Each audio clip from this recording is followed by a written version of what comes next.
Several squadrons of U.S. fighter jets made a hero's homecoming today, arriving in Virginia after a tense 9-month deployment in the Middle East. They were part of a strike group with the USS Eisenhower aircraft carrier confronting Iranian-backed Houthi militants. Here's CBS's Charlie D'Agata. A homecoming flyover in the skies over Virginia Beach, to the relief of families waiting below.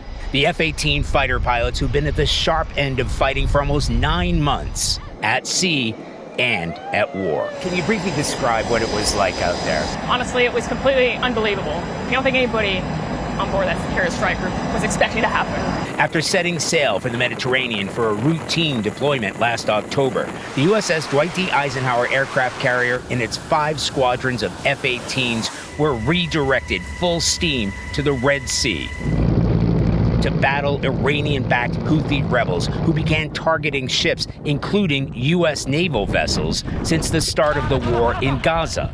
This has been described as the most intense naval combat since World War II. Is that a fair description? I think it's pretty apt. The close range that we were to the enemy, the fact that we were employing self-defense strikes.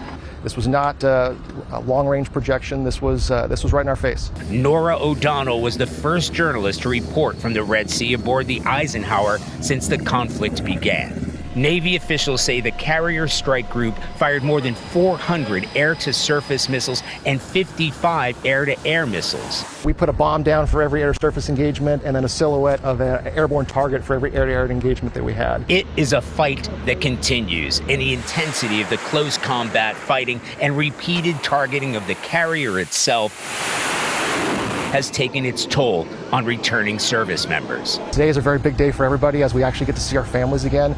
But for us, reintegration is going to take a lot of time as we square with everything that we've been through. The carrier itself is due to arrive over the weekend. Defense officials tell us they're discussing ways to provide care and support for pilots and sailors when they return home. Norah? We met many of those sailors. They are the best of America. Welcome home.